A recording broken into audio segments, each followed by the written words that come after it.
आज हम इस वीडियो में इकोनॉमिक्स प्लस टू में जो फर्स्ट 2 लेसन है, पहले 2 लेसन हैं उसके बारे में डिस्कस करेंगे।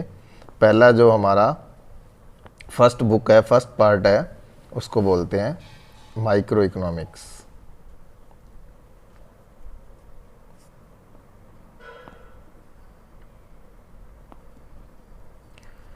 व्यष्टि अर्थशास्त्र बोला जाता है। तो इसमें जब भी इसका मीनिंग करेंगे तो इसको जो लिया जाता है, इसका मीनिंग लिया जाता है, छोटा लिया जाता है, स्मॉल। यानी कि इस अर्थशास्त्र में हम छोटी इकाइयों का अध्ययन करते हैं। याद रखना, किसका अध्ययन करेंगे? छोटी इकाइयों का। यानी कि जो छोटे छोटे पार्ट होते हैं, जैसे व्यक्तिगत फर्म, सिंगल फर्म हो जाएगी, सिंगल कस्टमर, एक उपभोक्ता, ये इसके जो एग्जाम्पल हैं।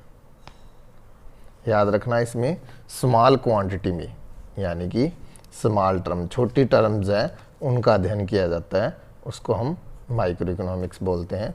जब हम इकोनॉमिक्स की बात करेंगे, अर्थशास्त्र की, तो इसमें आपने 3 चीज़ों का ध्यान रखना है। जो हमारे साधन होते हैं वो सीमित होते हैं। याद रखना, जो साधन होते हैं वो सीमित होते हैं, और जो हमारी आवश्यकताएं होती हैं वो असीमित होती हैं। आवश्यकताएं क्या होती हैं? असीमित होते हैं। इंग्लिश में हमारे जो साधन होते हैं वो लिमिटेड होते हैं। साधन को इसमें मीन से दिखाया जाता है, और जो हमारी वांट्स है उसको एंड्स। जो जब हम इंग्लिश में बात करेंगे तो हमारी जो साधन है उसको हम मीन से शो करते हैं, और जो हमारे आवश्यकताएं हैं उसको एंड से। जो हमारी आवश्यकताएं हैं वो क्या होती है? अनलिमिटेड होती हैं। और हमारे पास जब साधन सीमित होते हैं तो हमारे पास किसकी समस्या आएगी? चुनाव की समस्या आती है। चुनाव की समस्या क्यों आती है? क्योंकि हमारे पास जो साधन होते हैं उसके वैकल्पिक, यानी कि अल्टरनेटिव ऑप्शन होते हैं। कि जो आप एक साधन है, एग्जाम्पल के तौर पे जैसे भूमि है, लैंड, उसका आप कई जगह यूज़ कर सकते हो।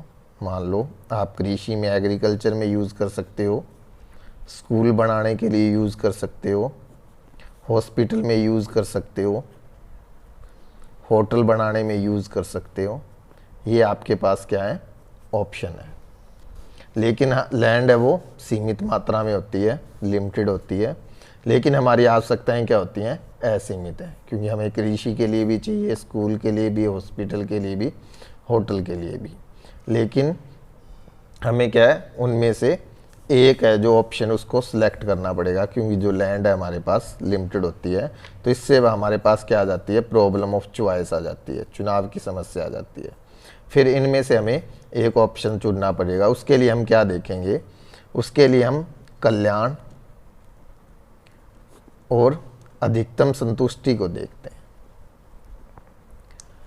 याद रखना, जब हम फर्स्ट बात की बात करेंगे, जब हम माइक्रो इकोनॉमिक्स की बात करते हैं तो उसमें अधिकतम संतुष्टि की ओर ध्यान दिया जाता है, क्योंकि उसमें जो हम बात करते हैं वो इंडिविजुअल की बात करते हैं, एक व्यक्ति की बात करते हैं। जब एक व्यक्ति देखता है तो वो अपनी अधिकतम संतुष्टि को देखता है।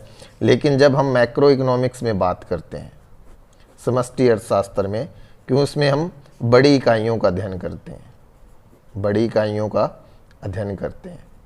जैसे पूरे देश की, इसमें मतलब पूरे इंडिया के बारे में सोचते हैं। दो मान लो देश की सरकार जो फैसला लेती है वो किसको ध्यान में लेके देखेगी? वो लोक कल्याण, मतलब समाज कल्याण को ध्यान में देखेगी जब भी फैसला लेगी, क्योंकि उसको बड़े स्तर पे फैसला लेना होता है, इसलिए वो समाज कल्याण को देखती है। इसलिए जो इकोनॉमिक्स का मीनिंग है आप आसानी से समझ सकते हो कि हमारे जो साधन है वो क्या होते हैं, सीमित होते हैं, और जो हमारी आवश्यकताएं हैं वो क्या होती हैं, असीमित होती हैं, यानी कि अनलिमिटेड होती है। तो हमारे जो साधन है उनके पास हमारे लिए क्या होते हैं, ऑप्शन होते हैं, और ऑप्शन के कारण हमारे चुनाव की समस्या आ जाती है। जैसे आप स्कूल में एडमिशन लेते हो तो आपके सामने कई स्कूल हों तो आपके सामने ऑप्शन होता है कि आप किस स्कूल में एडमिशन लोगे और कौन सा सब्जेक्ट चूज़ करना है। तो बहुत सारे सब्जेक्ट होते हैं, तो इसलिए आप वो सब्जेक्ट देखते हो जिससे आपको अधिकतम संतुष्टि हो, तो जो आपकी बात कर रहे हैं। लेकिन जब हम बड़े स्तर पर देखते हैं तो हम किसकी बात करेंगे, कल्याण की, यानी कि समाज कल्याण की बात करेंगे। ये आपका इकोनॉमिक्स का अर्थशास्त्र का मीनिंग है, और ये डेफिनेशन है जो आप पढ़ोगे, आपकी बुक में दी हुई है, सैमुएल्सन के अकॉर्डिंग दी हुई है। विकास केंद्रित इसको बोला जाता है, विकास केंद्रित परिभाषा है। आप देखोगे आपकी बुक के अंदर दी हुई है, फर्स्ट लेसन के अंदर विकास केंद्रित, इसको बोलते हैं ग्रोथ ओरिएंटेड, इंग्लिश में बोलेंगे ग्रोथ ओरिएंटेड डेफिनेशन दी हुई है। अगर 2 नंबर का इकोनॉमिक्स का क्वेश्चन आपको आता है क्वेश्चन में और आपने ये लिखना है व्हाट इज़ इकोनॉमिक्स, तो आपको ये बताना पड़ेगा कि सीमित साधन है और असीमित आवश्यकता होती है, उसमें चुनाव की समस्याएं आती हैं, और हमारे पास ऑप्शन होते हैं इसलिए चुनाव की समस्या आती हैं। और हम क्या देखेंगे, अधिकतम संतुष्टि और सामाजिक कल्याण को देखेंगे। ये आपका 2 नंबर का क्वेश्चन है जब आपको पूछा जाता है। और इसके जब टाइप्स पूछे जाते हैं तो इकोनॉमिक्स के 2 टाइप होते हैं, माइक्रो और मैक्रो इकोनॉमिक्स। तो इसमें व्यष्टि और समष्टि अर्थशास्त्र बोलते हैं। और जब माइक्रो की बात होती है इसका मतलब होता है स्मॉल, और जब मैक्रो की बात करते हैं उसका मतलब होता है लार्ज। और जो माइक्रो होता है उसमें छोटी इकाइयों का अध्ययन करते हैं, और जो मैक्रो होता है उसमें इकोनॉमी एज ए होल, संपूर्ण अर्थव्यवस्था का, यानी कि बड़ी इकाइयों का अध्ययन किया जाता है। संपूर्ण अर्थव्यवस्था मतलब जैसे पूरी इंडिया की अर्थव्यवस्था है देश की, तो उसका अध्ययन करते हैं। उसमें हमें कल्याण पे फोकस करना होता है। जब हम एक फर्म, एक उपभोक्ता की बात करते हैं तो वो अधिकतम संतुष्टि पे बात करता है। अब इसके बाद हम डेफिनेशन की बात करेंगे जो आपकी बुक में दी हुई है। फर्स्ट डेफिनेशन है वो एडम स्मिथ की दी हुई है। एडम स्मिथ के अकॉर्डिंग आप करोगे। एडम स्मिथ ने जो बताया था मेन, उसने धन पे फोकस किया था। धन मतलब उसने वेल्थ पे, यानी कि जब हम इकोनॉमिक्स की स्टडी करते हैं तो उसने क्या किया था, धन। और उसने जो बुक लिखी थी उसका भी आपको याद रखना पड़ेगा क्योंकि आपके ऑप्शन टाइप क्वेश्चन आते हैं। तो 76 में बुक लिखी थी और बुक का नाम था nature and cause of causes of wealth of nations. याद रखना, हिंदी में बोलेंगे इसको राष्ट्रों के धन की प्रकृति और कारणों की खोज। बुक का नाम याद रखना, 76 में दी हुई है जब आपको ऑप्शन टाइप क्वेश्चन आएंगे। इसमें जो एडम स्मिथ है, याद रखना एडम स्मिथ को ही फादर ऑफ इकोनॉमिक्स कहा जाता है। याद रखना अर्थशास्त्र के जो पिता होते हैं उसको, उनका नाम एडम स्मिथ आएगा। और जब हम इंडिया की बात करेंगे, इंडिया में कौन है अर्थशास्त्र का, चाणक्य, और उसको कौटिल्य भी बोलते हैं जो चंद्रगुप्त मौर्य का गुरु था। चाणक्य का नाम फेमस है और उसको हम कौटिल्य भी बोलते हैं जब इंडिया के में बात आती है। लेकिन जब हम वैसे जनरल सेंस में पूरे वर्ल्ड की बात करेंगे तो फादर ऑफ इकोनॉमिक्स बोला जाता है एडम स्मिथ को। उसने बताया था धन क्या है, यानी कि वेल्थ के बारे में बताया था, और धन की मात्रा को, यानी कि उन्होंने बताया था धन की मात्रा को कैसे बढ़ाया जा सकता है, यानी कि धन किस किस पे निर्भर होता है, इसके बारे में बताया था। यानी कि उन्होंने धन पे जो फोकस किया था, याद रखना, इससे आपको याद रह जाएगा। लेकिन इसकी आलोचना क्या हुई थी कि उन्होंने मानव की अवहेलना कर दी थी, यानी कि उन्होंने मनुष्य को कुछ नहीं माना, ज़्यादा फोकस किस पे दिया था, धन पे दिया था।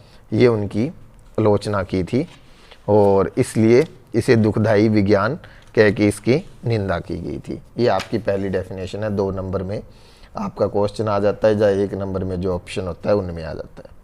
सेकंड जो डेफिनेशन दी हुई है वो मार्शल की दी हुई है। आपको ये नाम याद होने चाहिए, क्योंकि 1 नंबर का ऑप्शन है चाहे 2 नंबर का क्वेश्चन है, तो आपको पता होना चाहिए किसने क्या डेफिनेशन दी है। मार्शल ने दी थी जो भौतिक कल्याण की दी थी,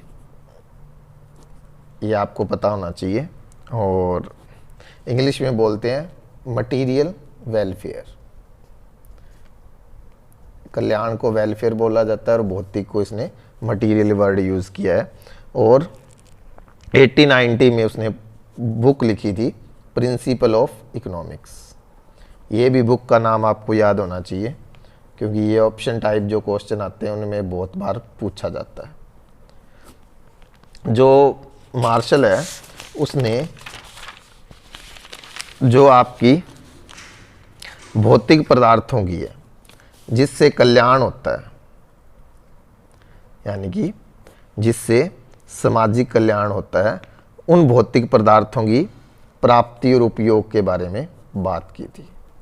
यानी कि जो वस्तुएं, यानी कि जो मटीरियलिस्टिक वस्तु हैं जिनसे वेलफेयर होता है, उसके बारे में बात की थी। लेकिन इसकी आलोचना ये हुई, इसको जब क्रिटिसाइज़ किया गया कि हमारे जब हम इकोनॉमिक्स में बात करते हैं तो ऐसे साधने भी आते हैं, ऐसे साधनों का भी प्रयोग करते हैं जिससे हमारा कल्याण नहीं होता।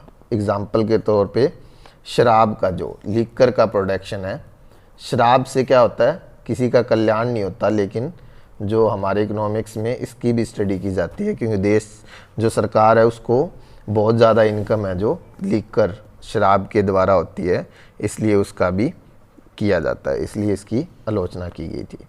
थर्ड डेफिनेशन है वो रॉबिन्स की है, आपको पता होना चाहिए, रॉबिन्स की हुई है, और इसको बोलते हैं दुर्लभता संबंधी, स्केयरिटी बोला जाता है। क्योंकि जो आपको स्टार्टिंग में मैंने अर्थ बताया था इकोनॉमिक्स का, इकोनॉमिक्स के अर्थ में जब हमने बात की थी, विकास केंद्रित जो परिभाषा बताई थी, उसमें बताया था साधन जो आपके सीमित होते हैं, स्केयर बोला जाता है सीमित साधन को, और जो आपकी आवश्यकताएं हैं वो क्या होती हैं, अनलिमिटेड होती हैं, और आपके पास क्या होते हैं, ऑप्शन होते हैं, और हमें सीमित साधनों का प्रयोग करना होता है। बस उसने अपनी डेफिनेशन को यहाँ तक ही छोड़ दिया था, उसने मतलब कल्याण के बारे में और संतुष्टि के बारे में कुछ नहीं बताया था। उसने बस ओनली इस चीज़ पे फोकस किया था कि हम उन कार्यों का मतलब उन वर्क मतलब स्टडी करते हैं जिसमें क्या होते हैं, हमारे साधन क्या होते हैं, सीमित, और आवश्यकताएं क्या होती हैं, असीमित होती हैं। और कई साधन सीमित साधन होने के कारण उनके क्या मतलब कई ऑप्शन होते हैं, तो हमारे साथ चुनाव की समस्या आ जाती है, ये इसकी है। और फोर्थ आपको बता दी है, ये आपके 2 नंबर और 1 नंबर में क्वेश्चन आ सकते हैं। इसके बाद जो हम बात करेंगे व्यष्टि और अर्थशास्त्री, आपको बता दिया गया है व्यष्टि और समष्टि अर्थशास्त्र का, माइक्रो और मैक्रो के बारे में। तो उसका मतलब बताया था, स्मॉल होता है उसका मतलब लार्ज होता है, उसमें हम छोटी इकाइयों का यानी कि स्मॉल यूनिट की स्टडी करते हैं, और इसमें हम लार्ज यूनिट की। और जैसे जब माइक्रो का क्षेत्र आएगा इकोनॉमिक्स का स्कोप, आपको बताया था इसमें हम जब आपके फर्स्ट बुक के जो चैप्टर हैं उनके बारे में स्टडी करेंगे। ये आपको तब पता चल जाएगा जब आप लेसन को पढ़ोगे तो क्षेत्र के। इसमें जो मेन अब आता है, इसमें जो क्वेश्चन आता है वो आपका आता है कला और विज्ञान के बारे में। इकोनॉमिक्स आर्ट भी है और साइंस भी है। तो इस इकोनॉमिक्स को जब हम साइंस के बारे में बात करते हैं तो आपको पहले साइंस के बारे में पता होना चाहिए। जब भी हम साइंस के बारे में बात करेंगे, जब भी साइंस का कोई मीनिंग पूछता है तो आपने याद रखना कारण और परिणाम में संबंध होता है। जब भी याद रखना साइंस का मीनिंग पूछते हैं कि विज्ञान क्या है, तो आप बताओगे कारण और परिणाम में संबंध बताना जो विज्ञान होता है, और इंग्लिश में बोलते हैं हम कॉज एंड इफेक्ट रिलेशनशिप बताओगे आप किसके अंदर, कॉज जो कारण होता है और इफेक्ट जो परिणाम होता है। और जब हम साइंस की बात करते हैं तो 2 तरह की साइंस होती है, एक सोशल साइंस होती है जो समाज से रिलेटेड होती है, और दूसरी नेचुरल साइंस होती है जिसको प्राकृतिक विज्ञान बोलते हैं, ठीक है। और सामाजिक विज्ञान का संबंध होता है वो मनुष्यों से होता है। जो हम भौतिक शास्त्र, रसायन शास्त्र, जो केमिस्ट्री और फिजिक्स पढ़ते हैं वो हमारी नेचुरल साइंसेज होती हैं। और साइंस में हम जो पहला कंसेप्ट है वो होता है सिस्टेमेटिक स्टडी। इसमें जो हम बात करते हैं वो सिस्टेमेटिक स्टडी की बात करते हैं। सिस्टेमेटिक का मतलब जो क्रमागत अध्ययन, जो भी हम स्टडी करेंगे वो स्टेप टू स्टेप करते हैं। जब भी हम साइंस पढ़ते हैं उसमें स्टेप टू स्टेप बताया जाता है। और जब हम इकोनॉमिक्स में पढ़ेंगे तो इसमें जो हमारे कस्टमर है, उपभोक्ता है, जो हमसे माल खरीदते हैं, उनकी संतुष्टि, और जो प्रोड्यूसर है, प्रोड्यूसर मतलब उत्पादक, जो माल को बनाते हैं, उनका लाभ, और समाज, जो सोशल सोसाइटी है, उसके कल्याण से रिलेटेड जो हम बात करते हैं, तीनों की स्टडी करेंगे, वो हमारा सिस्टेमेटिक स्टडी के अंदर आता है। दूसरा साइंटिफिक लॉ। जब हम इसकी स्टडी करेंगे तो इसमें नियम दिए हुए हैं, और जो नियम है वो कुछ मान्यताओं पर आधारित होते हैं। अगर वो उन अजम्पशन को फॉलो किया जाए तो वो नियम क्या होते हैं, हमारे सत्य होते हैं। थर्ड होता है वैलिडिटी ऑफ लॉ। हम इनको चेक भी कर सकते हैं नियमों को, और ये यूनिवर्सल होते हैं।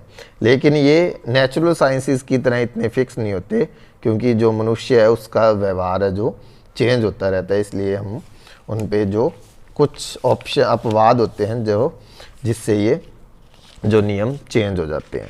लेकिन जब हम साइंस की बात करेंगे तो इसमें दो तरह की साइंस आती है, एक वास्तविक और एक आदर्श आत्मक विज्ञान। इंग्लिश में बोलते हैं इसको वास्तविक को पॉजिटिव और आदर्श को नॉर्मेटिव बोला जाता है। तो आप इनको ध्यान रखें। ये दो नंबर के क्वेश्चन है वो आराम से आ सकते हैं, क्यों आपका जो फर्स्ट 3 चैप्टर हैं उनमें जो 4 मार्क्स का ही क्वेश्चन आएगा, और इनमें ये दो नंबर के क्वेश्चन है वो आ सकते हैं, चाहे 1-1 नंबर के। वास्तविक विज्ञान है, उसमें हमने कुछ नहीं करना, उसमें आपने इतना ही ध्यान रखना है, what is, what was, what ought to be. Hindi में हम बात करेंगे क्या है, क्या था, क्या होगा। यानी कि इनमें हम फैक्ट्स होते हैं और फैक्ट्स पे बात करते हैं। फैक्ट्स का मतलब तथ्य होते हैं, और तथ्य पर आधारित जो साइंस होती है वो वास्तविक विज्ञान होती है। इसके बारे में बताया गया है। और जब हम नॉर्मेटिव की बात करते हैं इसमें होता है व्हाट ought टू बी, मतलब क्या होना चाहिए, जो हमारा क्वेश्चन होता है। इसमें हम मतलब अपने ऑप्शन देते हैं। ऑप्शन का मतलब अपनी राय होती है, ओपिनियन, अपनी राय देते हैं। यानी कि आपने जैसे गरीबी को दूर करना है, सिंपल क्वेश्चन पूछ ले कि भारत में गरीबी को दूर करना है, उसके बारे में आपको तर्क मिल सकते हैं, और तथ्यों के आधार पे इनकी जांच नहीं हो सकती। मेन जो डिफरेंस है अगर आ जाए वास्तविक और आदर्श में, यही होता है। ये आपके लिए। और इसमें जो एक क्वेश्चन है वो है आपका कला के रूप में। और आपको याद रखना आर्ट क्या होता है,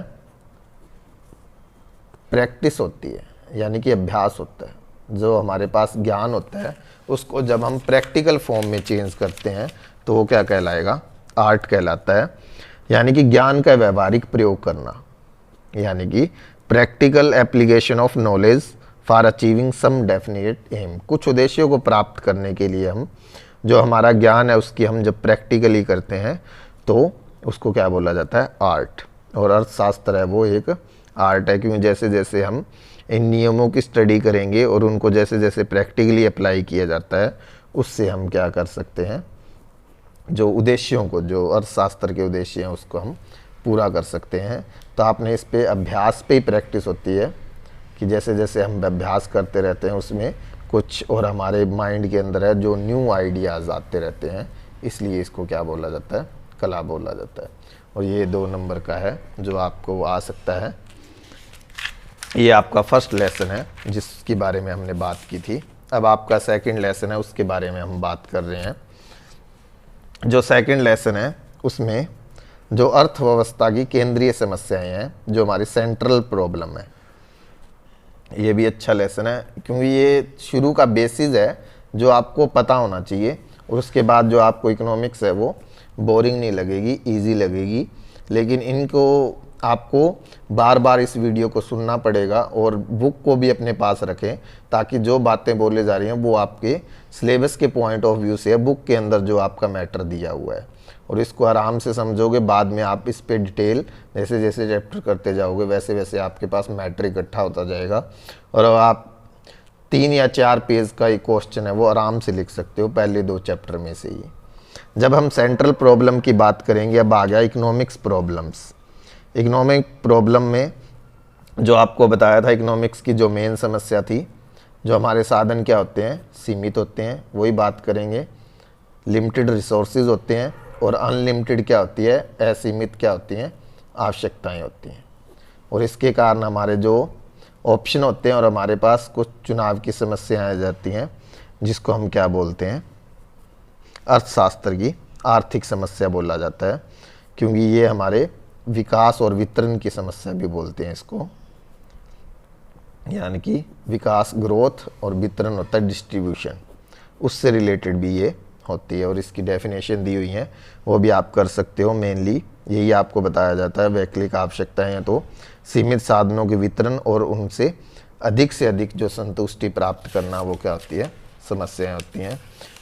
कारण भी जो आपको पहले बता दिए, स्टार्टिंग में आपको बता चुके हैं हम, कि जो हमारी साधन आवश्यकताएं क्या होती हैं, असीमित होती हैं, साधन सीमित होते हैं, और इनके क्या होते हैं, अल्टरनेटिव यूज़ होते हैं। अल्टरनेटिव यूज़ का मतलब वैकल्पिक उपयोग होते हैं। मतलब एक जैसे एग्जांपल दिया था, भूमि को आप कई जगह यूज़ कर सकते हो, तो भूमि आपके पास क्या है, सीमित है, और इसलिए आपको कई जगह यूज़ करना पड़ता है, तो इसलिए आपके सामने प्रॉब्लम आ जाती है। ये आपका जो आर्थिक प्रॉब्लम्स उनके क्या हैं और उनके रीज़न क्या हैं। अब क्या है, सेंट्रल प्रॉब्लम ऑफ इकोनॉमीज़। एक जो अर्थव्यवस्था होती है उसकी प्रॉब्लम्स क्या होती हैं, तो इसका मेन है, ये क्वेश्चन भी आ जाता है, 4 नंबर में भी आ सकता है और 2 नंबर में भी पूछ सकते हैं। तो सबसे पहले आपको पता होना चाहिए, जो हमारी प्रॉब्लम होती है, वस्तु और सेवाओं का उत्पादन आ जाता है। वस्तु और सेवाओं का उत्पादन,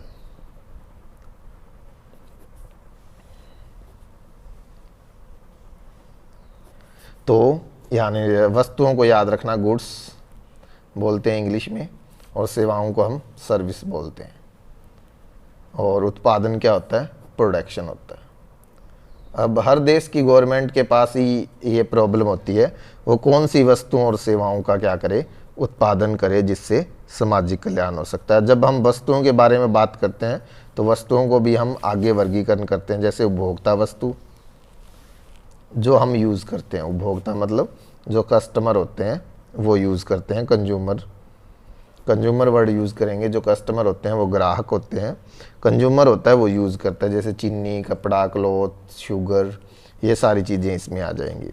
दूसरी होती है कैपिटल गुड्स, जो प्रोड्यूसर यूज़ करते हैं, जैसे मशीन्स वगैरह जो आ जाती हैं, पूंजीगत वस्तुएं बोला जाता है इनको। और एक होती हैं युद्धकालीन वस्तुएं। युद्धकालीन मतलब जो आर्म्स वगैरह, हथियार वगैरह होते हैं वो। तो अब यानी कि सरकार को इनके बारे में सोचना होता है, जब अर्थव्यवस्था की बात करते हैं तो इन में से किन वस्तुओं का जो उत्पादन करना है और किन सेवाओं का जो उत्पादन करना है, जिससे हमें क्या हो, अधिकतम लाभ हो या अधिकतम संतुष्टि और सामाजिक कल्याण हो।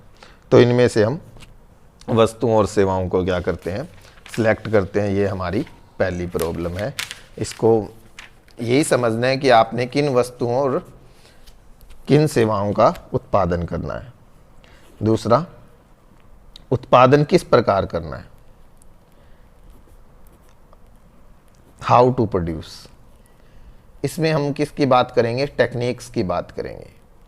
आपके पास 2 ही ऑप्शन हो सकते हैं, एक तो होता है लेबर ओरिएंटेड, श्रम, और दूसरी कैपिटल, ये होती है पूंजी। पूंजी का मतलब आपके पास पैसे हैं तो आप क्या यूज़ कर सकते हो, मशीन्स यूज़ कर सकते हो। और पहली है श्रम, यानी कि मजदूर। जैसे सिंपल एग्जांपल है, आपने कोई घर बनाना है तो उसकी छत है जो लेंटर डालते हैं हम, आपके पास दो ऑप्शन होते हैं कि आप कई मज़दूर ले आओ और हाथों से जो लेंटर डाल लो, यानी कि मज़दूरों की सहायता से, और दूसरा ऑप्शन है जो लेंटर डालने वाली मशीन आती है उसके द्वारा भी आप लेंटर डाल लेते हो, तो वो क्या आ जाती है, वो कैपिटल आ जाती है, क्योंकि इसमें आप मशीन और मज़दूर दोनों का यूज़ करते हो। तो आपने कौन सी टेक्निक यूज़ करनी है ये आपका इसमें पता चल जाएगा, हाउ टू प्रोड्यूस। फिर है for whom to produce. Whom to produce का मतलब होता है आपने उत्पादन किसके लिए करना है। जो उत्पादन, इसने दो एस्पेक्ट लिए हैं। पहला होता है व्यक्तिगत वितरण। व्यक्तिगत वितरण में मतलब पर्सन से रिलेटेड है, आपने जो समाज में लोग रहते हैं उनमें कौन से पर्सन्स के लिए करना है, यानी कि इनमें परिवार के लिए आ जाएगा, अमीर लोग, गरीब लोग, इनके लिए। और दूसरा होता है डिस्ट्रीब्यूशन, वितरण कैसे करोगे। इस एस्पेक्ट के लिए याद रखना, ये इकोनॉमिक्स का सबसे मेन पॉइंट है। जो हमारे पास चार साधन आएंगे उत्पादन के लिए, जब भी उत्पादन करते हैं तो चार साधन का होता है। फर्स्ट आएगी भूमि, जिसको हम लैंड बोलते हैं। सेकंड आएगी श्रम, लेबर बोलते हैं जिसको। और थर्ड आएगा उद्यमी, एंटरप्रेन्योर बोलते हैं, मतलब जो व्यवसाय को लगाता है, सेट करता है। और चौथा चाहिए अपने को पूंजी, कैपिटल। ये हमारे पास चारों साधन होते हैं और इनको बोला जाता है फैक्टर बोलते हैं, कारक बोला जाता है। ये उत्पादन के कारक होते हैं। और इनकी जो फैक्टर इनकम है, फैक्टर इनकम मतलब जो कारक आय है उनमें क्या होगा, भूमि के बदले में आपको रेंट देना पड़ता है, जिसको हम ठेका बोलते हैं या लगान बोलते हैं, और इंग्लिश में रेंट बोला जाता है। और जो लेबर है उनको क्या देनी पड़ती है, वेजेस देनी पड़ती है, मजदूरी देनी पड़ती है। उद्यमी है जो बिजनेस लगाता है, उसको प्रॉफिट होता है, लाभ, और पूंजी के बदले में आपको क्या देना पड़ता है, इंटरेस्ट देना पड़ता है। ये चीज़ें आप क्या करोगे, इसमें करते हो तो ये आपको मिल जाएगी। फिर हम जो बात करते हैं, अब हमारी कौन कौन सी इकोनॉमी है, तो इसके बारे में +1 में भी पढ़ चुके हो, लेकिन फिर आपको याद करवा देते हैं। पहली जो इकोनॉमी की बात करेंगे उसको बोलते हैं कैपिटलिस्टिक। कैपिटलिस्टिक को बोलते हैं हम पूंजीवादी अर्थव्यवस्था।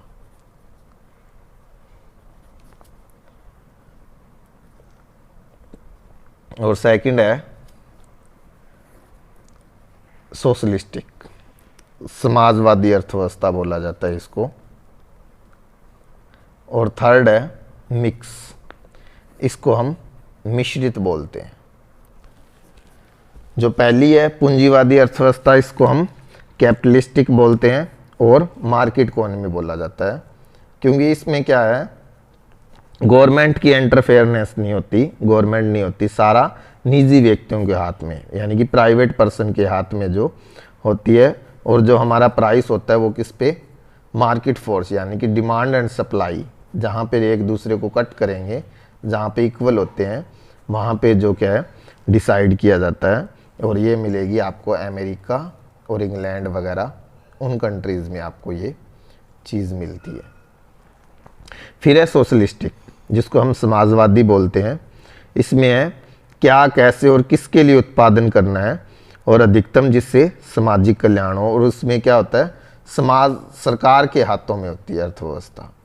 इसमें निजी प्रॉपर्टी नहीं होती, मतलब प्राइवेट प्रॉपर्टी नहीं होती, सारा कुछ अर्थव्यवस्था पे किसका नियंत्रण होता है, गवर्नमेंट का नियंत्रण होता है। और इस पे क्या देते हैं, अधिकतम सामाजिक कल्याण को,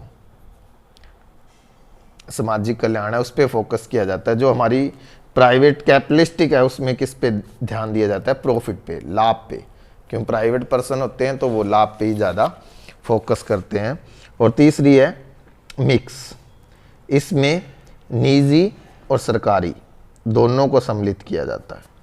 इसमें निजी भी होते हैं और सरकारी भी होते हैं, इसमें दोनों पॉइंट्स पे जोर दिया जाता है। इंडिया के अंदर है, इसमें कुछ क्षेत्रों में सामाजिक कल्याण को ध्यान में रखा जाता है और कुछ क्षेत्रों के लिए प्रॉफिट को ध्यान में रखा जाता है। और इसके अकॉर्डिंग हम जो क्या करते हैं, अपनी जो उत्पादन वगैरह है वो करते हैं। इसमें जो आगे आएगा मेन कंसेप्ट वो आएगा उत्पादन संभावना वक्र। यह आपका 4 नंबर का क्वेश्चन है, वो बन सकता है और इजी क्वेश्चन है और आपको आसानी से आने लग जाएगा। उत्पादन संभावना वक्र याद रखना, इसको पीपीसी कर्व भी बोलते हैं, प्रोडक्शन पॉसिबिलिटी कर्व होती है। इसको ध्यान से सुनना। इसमें जो क्या होंगे, आपके पास 2 साधन होते हैं, यानी कि 2 वस्तुओं लिए जाती हैं, याद रखना, साधन नहीं, 2 वस्तुओं को लिया जाता है। और इसमें जो आपके साधन और तकनीक्स वो दी होती हैं पहले से, ये चीज़ आपने गौर करनी है। जो आपने साधन बताया था, साधन और तकनीक, तकनीक मतलब टेक्निक्स और साधन मतलब जो आपके पास फैक्टर हैं, वो पहले से गिवन होते हैं, मतलब दिए होते हैं। और आपको 2 गुड्स वो होता है, और इसको ही हम क्या बोलते हैं, इसके अलग अलग ऑप्शन होते हैं, इसको ही हम क्या बोलेंगे, प्रोडक्शन पॉसिबिलिटी कर्व बोलेंगे। कि जो हमारे साधन और तकनीक्स दिए होते हैं उनमें 2 वस्तुओं के जो आपको क्या होंगे, वैकल्पिक अल्टरनेटिव ऑप्शन होते हैं आपके पास भी, उसमें आप कैसे भी उत्पादन कर सकते हो। इसकी जो अजम्पशन है आपको बताए थे, ये जो हमारे नियम है कुछ मान्यताओं पर आधारित होते हैं। पहला, साधनों की स्थिर मात्रा, जो आपको साधन दिए होते हैं वो क्या रहेंगे, कांस्टेंट, मतलब साधनों में कोई चेंज नहीं होगा। और जो आपकी टेक्निक है वो भी क्या रहेगी, फिक्स रहेगी, उसमें भी कोई चेंज नहीं होता। और 2 वस्तुएं होती हैं, ये ऊपर वाले 3 पॉइंट है जो मीनिंग बताते हैं उसका। और 4th पॉइंट है वो होता है इसका कुशल प्रयोग, जो हमारे साधन है उसका हम क्या करते हैं, सबसे बेस्ट यूज़ करते हैं, तभी ये नियम जो लागू होता है उत्पादन संभावना वक्र का। इसकी जब हम सारणी करेंगे आप कर सकते हो। आपको गेहूं और राइस 2 लेने हैं, कपड़ा ले सकते हो, आपके जो एग्जाम्पल दिया हुआ है गेहूं और क्लॉथ का एग्जाम्पल दिया हुआ है। तो आपको इसको किस प्रकार बढ़ाना और घटाना है ये आप ध्यान रखना। जैसे गेहूं का पहले 0 है और आपका कपड़े का कितना है 12, फिर 0 से जो उत्पादन है वो 2 हो गया, और इधर 12 से क्या हो गया 10, फिर उत्पादन 2 से 4 हो गया, और इधर उत्पादन कितना घटेगा 6, और उत्पादन 6 हो गया, और इधर उत्पादन 0 हो गया। आपने याद रखना जो क्लॉथ का जो डिफरेंस हुआ है, पहले आप देखो 12 से 10 कितना उत्पादन घट गया 2, फिर कितना उत्पादन घट गया 10 से 6 हुआ, कितना उत्पादन घट गया 4, फिर कितना उत्पादन घट गया 6। और इधर जो हमारी इकाइयाँ हैं वो समान बढ़ रही है, 0 से 2 हैं, 2 से 4 हैं तो भी डिफरेंस 2 रहता है, इधर जो 4 से 6 तो भी डिफरेंस क्या रहेगा 2। इधर से हमारी समान इकाइयाँ बढ़ रही हैं, लेकिन इधर से जो क्लोथिस है वो क्या है ज़्यादा, पहले 2 का डिफरेंस था, फिर 4 का 6 का, यानी कि हम सेक्रीफाइस तो क्या कर रहे हैं ज़्यादा से ज़्यादा कर रहे हैं हर बार, और जो गेन कर रहे हैं वो हर बार क्या होते हैं स्मॉल, सेम क्वांटिटी का हम गेन कर रहे हैं। गेहूं है जो वो आप तो क्या है हर बार 2, यानी कि जो क्वांटिटी आप लोगे 2 2 2 सेम ही आपका गेहूं का गेन हो रहा है। लेकिन जो क्लॉथ का हम क्या कर रहे हैं सेक्रीफाइस कर रहे हैं, पहले हमारा जो प्रोडक्शन था 12 था, अब कितना रह गया 10, फिर कितना रह गया 6, और फिर कितना रह गया 0। और जो प्रोडक्शन पॉसिबिलिटी कर्व बनाओगे आप वो क्या बनेगी आपकी सेम बनेगी, जैसे जो आपको डायग्राम में दिया हुआ है। इस प्रकार 2 साधन लेके आप और आपका जो प्रोडक्शन पॉसिबिलिटी कर्व है उन पॉइंट्स को आप लगाते जाओगे जो आपको टेबल में दिए हुए हैं, और उसके अकॉर्डिंग क्या करोगे आप कर दोगे। और इसमें जो मुख्य विशेषताएं क्या होती हैं अगर आपसे पूछ ले फीचर्स, तो ये क्या होता है इसका ढलान है, जो स्लोप होती है वो क्या होती है डाउनवर्ड, नीचे की तरह होती है, क्योंकि यानी कि दोनों वस्तुओं को एक साथ नहीं बढ़ाया जा सकता। एक को अगर बढ़ाया जाएगा तो दूसरे को क्या किया जाएगा कम किया जाएगा, इसलिए ये क्या होता है डाउनवर्ड, नीचे की ओर होता है इसका। और सेकंड लिखा जाता है ये क्या होती है कनकेव होती है, और इसको ध्यान रखना हिंदी में क्या बोलते हैं नतोदर बोला जाता है। ये आपका 1 नंबर का क्वेश्चन आ जाता है कि पीपीसी कर्व उसकी शेप कौन सी होती है, कनकेव। कनकेव क्यों होती है, आपको बताया था जो आप सेक्रीफाइस कर रहे हो वो हर बार क्या है, बढ़ रहा है। पहले आप 2 का सेक्रीफाइस कर रहे थे क्लॉथ की यूनिट का, फिर आप 4 यूनिट का कर रहे थे, फिर 6 यूनिट का कर रहे थे। इस प्रकार जो आपका क्या है, डिफरेंस क्या है, हर बार बढ़ रहा है। इसलिए ये क्या होती है, कनकेव शेप की होती है, नतोदर शेप की होती है। और एक याद रखना जो आपके चैप्टर में है कि आप कैसे जो बढ़ा सकते हो, जो आपके फैक्टर हैं, साधनों का विकास करते हो। अगर साधनों को बढ़ाते हो, जो पीपीसी कर्व है आपकी क्या हो जाएगी, ऊपर की ओर हो जाएगी। याद रखना, जो पीपीसी कर्व है वो क्या चली जाएगी, राइट साइड। और अब साधनों को घटाते हैं तो वो क्या आ जाएगी, लेफ्ट की ओर आ जाएगी, यानी कि बाएं से।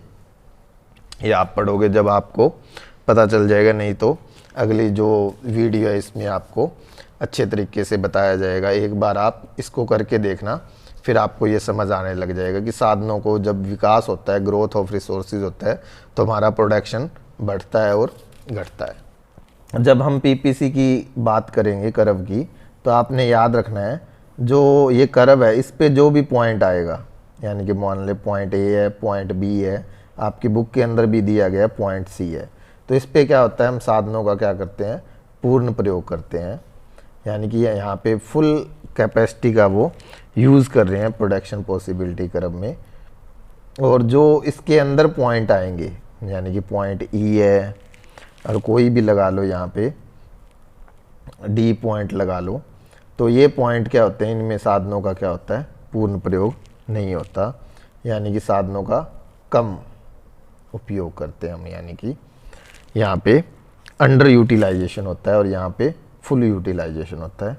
अब हम जो बता रहे थे कि ग्रोथ ऑफ रिसोर्सेज के बारे में बात कर रहे थे, तो ग्रोथ ऑफ रिसोर्सेज में जो क्या होता है कि जब हम साधनों को बढ़ाते हैं तो हमारा प्रोडक्शन है वो भी बढ़ता है, और प्रोडक्शन है जो शिफ्ट हो जाता है वो कहाँ चला जाएगा, इधर हमारी ये जिस हाथ को हम लिख रहे हैं यानी कि बाएं तरफ, दाएं तरफ चला जाता है, यानी कि राइट साइड चला जाएगा। और जब हम साधनों को कम करते हैं तो हमारा जो उत्पादन है वो भी घट जाएगा, वो भी कम हो जाएगा। तो जब हम साधनों को बढ़ाते हैं, ठीक है, तो हमारे प्रोडक्शन में भी वृद्धि होती है और जो पीपीसी है शिफ्ट हो जाएगी हमारी दाईं ओर शिफ्ट हो जाती है, यानी कि राइट साइड की तरफ चली जाएगी। और जब हम साधनों में कमी करते हैं तो हमारा उत्पादन भी कम हो जाता है और वो यानी कि यहाँ किस ओर हो जाएगी, बाईं ओर शिफ्ट हो जाती है, यानी कि लेफ्ट साइड। याद रखना, कन्फ्यूज़न मत होना, इंग्लिश के अकॉर्डिंग देख लेना कि हम जो साधन बढ़ते हैं तब हम राइट साइड की ओर, और जब हम साधन कम होते हैं तो हमारा जो पीपीसी कर्व है नीचे की ओर आ जाएगी, तो वो आ जाएगी लेफ़्ट की ओर। लेफ़्ट को बोलते हैं बायां और राइट को बोलते हैं दायां। जब हम टेक्निक्स की बात करते हैं, जब हम टेक्निक्स की बात करेंगे तो टेक्निक्स में जब हम ओनली एक्स वस्तु की, 2 वस्तुएं आपको दी होंगी एक्स और वाई, तो एक्स वस्तु की टेक्निक में परिवर्तन करते हैं तो जो वाई का उत्पादन है वो क्या रहेगा, सेम रहेगा, और जो एक्स का उत्पादन है वो क्या हो जाएगा, बढ़ जाएगा। यानी कि राइट की तरफ है जो प्रोडक्शन पॉसिबिलिटी की तरफ चली जाएगी, और जो वाई का पॉइंट है वो क्या रहेगा, सेम रहेगा। इसी प्रकार जब हम एक्स का टेक्निक सेम रहती है तो एक्स का प्रोडक्शन सेम रहेगा, ओनली किसका प्रोडक्शन बढ़ जाएगा, वाई का। ओनली हमने वाई का प्रोडक्शन बढ़ाना है, जो एक्स का पॉइंट क्या रहेगा, सेम। और जब दोनों का एक्स और वाई दोनों की टेक्निक चेंज होती है तो दोनों के क्या है, प्रोडक्शन में क्या होगी, इंक्रीमेंट होगी। और ये डायग्राम हमें ध्यान रखने हैं। और आपने जो ओ एक्स और ओ वाई पे एक्स और वाई कॉमोडिटी लिखनी है, और आपने इतना ही बताना है कि आपके साधनों के बढ़ने से या तकनीक के बढ़ने से उत्पादन पे क्या फ़र्क पड़ता है। आपको पता है टेक्निक बढ़ेगी तो हमारा साधन है उसका उत्पादन भी बढ़ेगा, और जो हमारे साधन का विकास होता है तब भी हमारा उत्पादन क्या है, बढ़ेगा। ये 2 पॉइंट है, इसको ध्यान में रखना है। अब जो हमारा मेन क्वेश्चन आता है, ये इंपॉर्टेंट क्वेश्चन है और बहुत बार क्वेश्चन में पूछा जाता है और कई टॉपिक्स में ये चीज़ आएगी, इसको ध्यान से समझना है। इसको बोलते हैं अपॉर्चुनिटी कॉस्ट, अवसर लागत बोला जाता है। और इसको ध्यान से आप कंसेप्ट करोगे, सबसे इजी इसकी डेफिनेशन है, अवसर लागत बोलते हैं, अपॉर्चुनिटी कॉस्ट बोला जाता है। और इसमें क्या होता है कि मान के चलो आपके पास आपकी बुक में 4 ऑप्शन दिए हुए हैं कि आप बैंक में नौकरी करते हो, बैंक में जॉब करोगे तब आपको मिलता है 10,000 रुपीज़। स्कूल में आप जॉब करते हो तब आपको मिलेंगे 6,000। सरकारी दफ्तर में जॉब करते हो गवर्नमेंट तो आपको मिलते हैं 8,000। और दुकान पे जॉब करते हो शॉप पे तो आपको मिलते हैं 600 पर मंथ, यानी कि 7,200। आपके पास 4 ऑप्शन है तो आप कौन सा सिलेक्ट करोगे? पता है जिसमें आपको ज़्यादा पैसे मिलते हो तो आप बैंक वाला ऑप्शन सिलेक्ट करते हो। तो आप कौन सा दूसरा ऑप्शन छोड़ते? मान लो कि आप 10,000 वाला ऑप्शन ना सिलेक्ट करते तो कौन सा ऑप्शन सिलेक्ट करते? थर्ड ऑप्शन, कौन सा? 8,000। जो आप दूसरा सर्वश्रेष्ठ यानी कि सेकंड, याद रखना, जो भी ऑप्शन है उसको त्यागने की जो लागत है, त्यागने की लागत है, उसको क्या बोलते हैं हम? अवसर लागत बोलते हैं। इसको याद रखना, जो दूसरा सर्वश्रेष्ठ ऑप्शन है उसको त्यागने की लागत को क्या बोला जाता है? अवसर लागत बोला जाता है।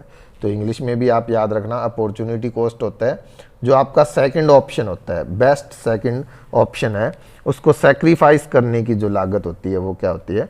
अपॉर्चुनिटी कॉस्ट होती है। Value of next best use opportunity for economic goods और रिसोर्सेज के लिए क्या सकते हो, जो भी आप सेक्रीफाइस करते हो। ठीक है, इसके बाद आती है मार्जिनल अपॉर्चुनिटी कॉस्ट। जो आपकी मार्जिनल अपॉर्चुनिटी कॉस्ट होती है, सीमांत अवसर लागत बोला जाता है। तो इसके लिए पहले आपको अपॉर्चुनिटी कॉस्ट का मीनिंग आपको समझ आना चाहिए। जो आपका सेकंड बेस्ट अल्टरनेटिव होता है उसको जो आप करते हो। आपको बताया था पीपीसी क्रम में क्या होता है, 2 वस्तुओं को लिया जाता है, एक्स वस्तु को लिया जाता है और वाई वस्तु को लिया जाता है। तो एक्स वस्तु जब उत्पादन की बात करते हो और वाई वस्तु, दोनों का उत्पादन देखते हैं हम। और आपको पता है कि हम दोनों में से एक का उत्पादन को बढ़ाते हैं, दूसरे को घटाते हैं। तो एक्स जो आपने हम पीपीसी कर्व की थी उसमें जो हमने टेबल बनाई थी उसमें ध्यान दिया हो तो एक्स का उत्पादन क्या है? बढ़ रहा है और वाई का उत्पादन क्या है? कम हो रहा है। एक्स के उत्पादन को बढ़ाने के लिए वाई वस्तु के उत्पादन में जो हम क्या करते हैं? घटाते हैं, यानी कि जो वाई वस्तु के उत्पादन में हानि होती है और एक्स वस्तु के जो लाभ होता है, और उनको क्या करेंगे हम? और फॉर्मूले के द्वारा लिखते हैं। जो हमारी मार्जिनल अपॉर्चुनिटी कॉस्ट होती है, याद रखना, जो हानि होगी वो ऊपर आता है और जो लाभ होगा वो नीचे आता है। यही हमारा मार्जिनल अपॉर्चुनिटी कॉस्ट का फॉर्मूला है। जो एक्स वाई वस्तु के उत्पादन में आपको हानि हुई उसको आप ऊपर की साइड लिखोगे, और जो लाभ हुआ वो क्या है? गेहूं के उत्पादन में वो क्या होगा? जो कपड़े का उत्पादन है उसको क्या है? कपड़े के उत्पादन में आप क्या कर रहे थे? लॉस कर रहे थे, वो क्या आ जाएगी? हानि। और जो गेहूं के उत्पादन में लाभ हो रहा था वो नीचे की तरफ आ जाएगा। और इसलिए इसमें क्या होगा?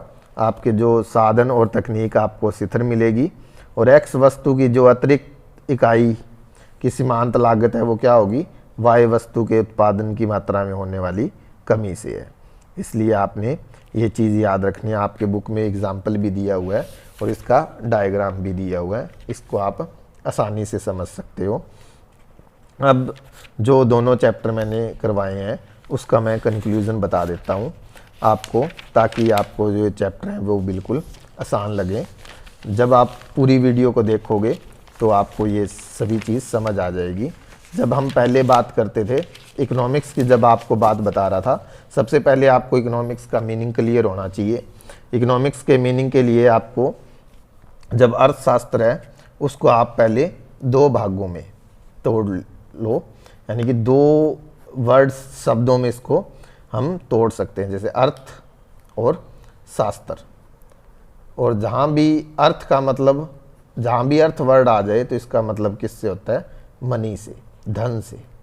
और शास्त्र मतलब अध्ययन होता है। जहाँ हम मनी से मतलब धन से संबंधित अध्ययन करते हैं उसको क्या बोला जाता है, अर्थशास्त्र बोला जाता है।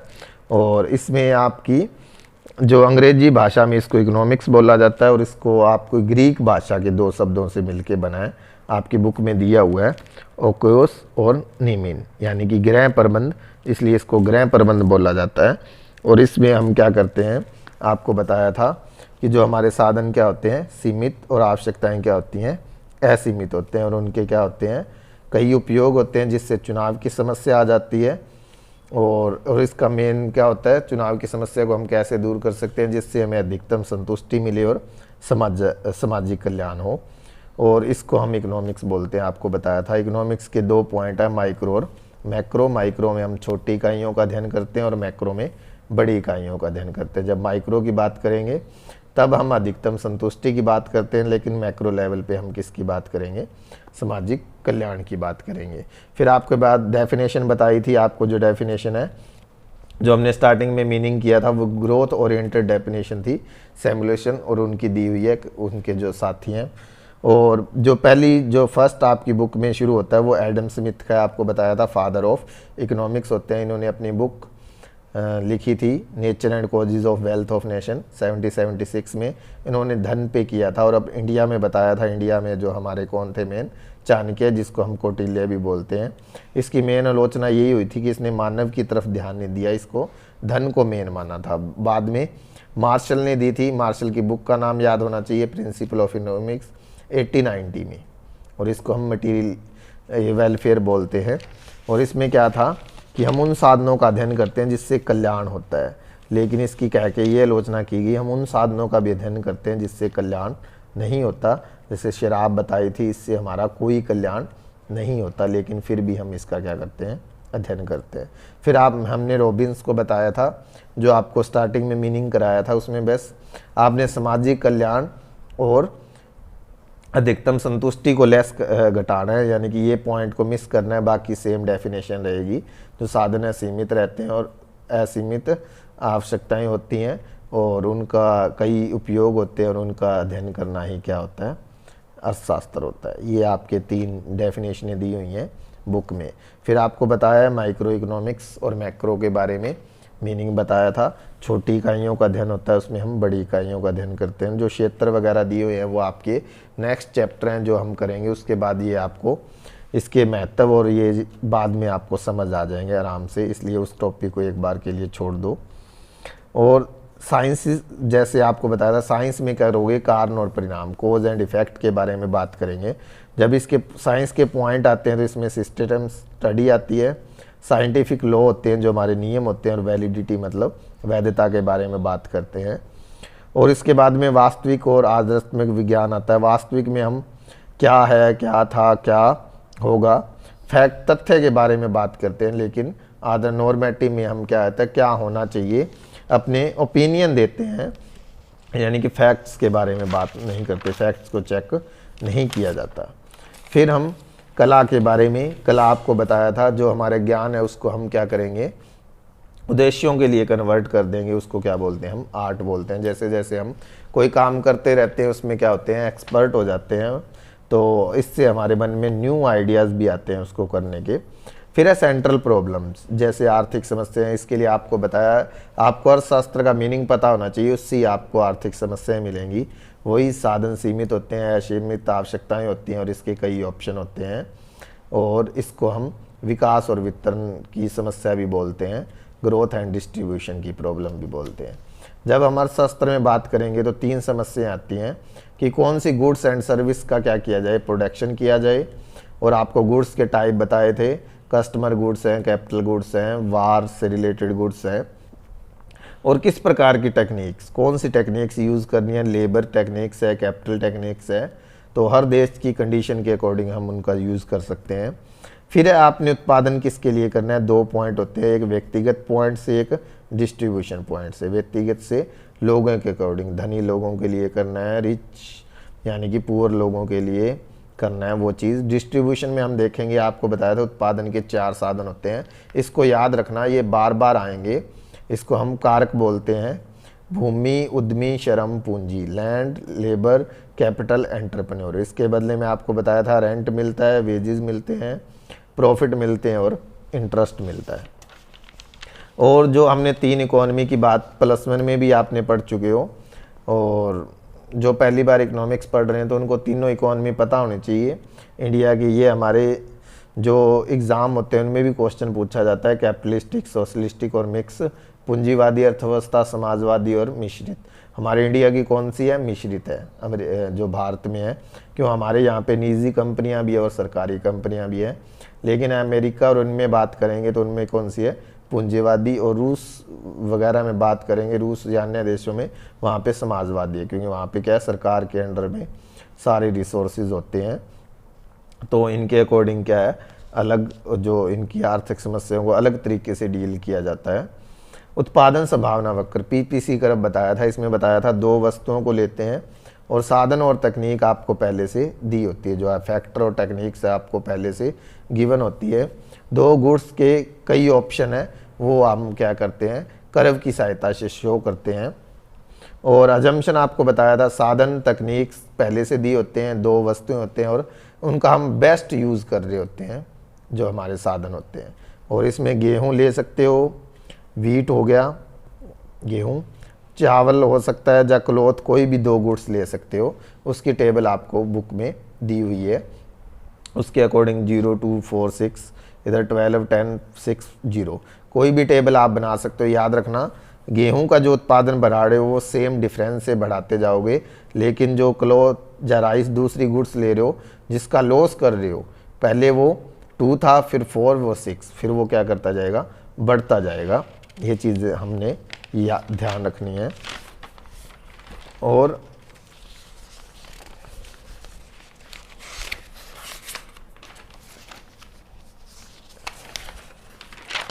आगे क्या है, जो हमने पीपीसी का जो डायग्राम बनाना है वो एक्स और वाई सीरीज़ है, उस पर ऑप्शन आ जाते हैं और पीपीसी कर्व है जो शो हो जाती है। आपने ओनली एक्स और वाई के पॉइंट को मिलाना है और उसको फिर यानी कि हाथ की सहायता से उन पॉइंट्स को मिला देना है, आपकी पीपीसी कर्व बन जाएगी। इसकी जो मुख्य फीचर्स होती हैं, ये डाउनवर्ड होती है, यानी कि नीचे की ओर होती है। क्यों? क्योंकि एक साधन को बढ़ा रहे हो, दूसरे को आप घटा रहे हो। और एक इसकी कौन सी शेप होती है? कनकेव।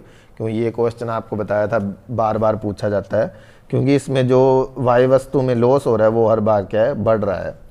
इसके बाद आपको बताया था, जो आप साधनों को बढ़ाओगे, टेक्निक को बढ़ाओगे, उससे आपका क्या है, प्रोडक्शन है वो बढ़ता रहता है, और घटाते हो तो वो घटता रहता है। लेकिन बस सिर्फ आपने 1 नंबर के क्वेश्चन है उनमें ये ध्यान रखना है कि जो घटाओगे तो आपका लेफ्ट की ओर जाएगा कि राइट की ओर। आप डायग्राम बना के देख लेना, अपना हाथ जिस डायरेक्शन में जाएगा उस डायरेक्शन की यूज़ करके आप क्या कर सकते हो, उस ऑप्शन पे टिक कर सकते हो। उसके बाद जो हमने बताई थी अपॉर्चुनिटी कॉस्ट बताई थी और marginal opportunity cost. Opportunity cost का ध्यान रखना कि ये क्वेश्चन आपका बार बार आएगा, कई जगह यूज़ होता है कि जो सेकंड बेस्ट अल्टरनेटिव होता है उसको जो हम करते हैं वो हमारा सेकंड होता है। इसमें आपने 4 लिए थे, आप 3 एग्जाम्पल भी ले सकते हो, 2 भी ले सकते हो। 3 एग्जाम्पल ले लेना जिससे हो जाए कि एक 10,000 आपको इनकम मिल रही है, एक 8,000, एक 6,000। तो आप पहला 10,000 वाला ऑप्शन चूज़ करते हो, 8,000 वाला ऑप्शन क्या है, सेक्रीफाइस कर रहे हो, मतलब छोड़ रहे हो, लेफ्ट कर रहे हो। तो दूसरा जो बेस्ट अल्टरनेटिव है वो आपकी क्या होगी, अवसर लागत। जब हम मार्जिनल अपॉर्चुनिटी कॉस्ट की बात करते हैं, सीमांत अवसर लागत की बात करते हैं, तो उसमें क्या करेंगे, जो हमारी वाई वस्तु से जो हानि हो रही है और एक्स वस्तु से जो लाभ हो रहा है, उनके बीच की जो रेशियो है वो क्या हो जाती है, मार्जिनल अपॉर्चुनिटी कॉस्ट। क्योंकि मार्जिनल जब भी आ जाए तो हमारा क्या दिखाएंगे, चेंज दिखाएंगे, चेंज इन वाई और चेंज इन एक्स आएगा कि जितनी हमारे यहाँ हानि हो रही है और जितना यहाँ से लाभ हो रहा है। तो ये पहले फर्स्ट 2 चैप्टर की वीडियो है, ठीक है। और इस वीडियो को आप ध्यान से बार बार देखिए। अगर फिर भी आपको कोई प्रॉब्लम आती है तो आप कमेंट कर सकते हैं और फ़ोन पे भी बात कर सकते हैं।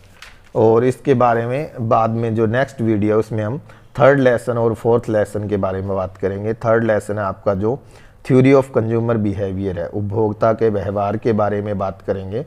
और आपकी डिमांड है, जो मांग है, उस चैप्टर के बारे में बात करेंगे। और वीडियो देखने के लिए धन्यवाद।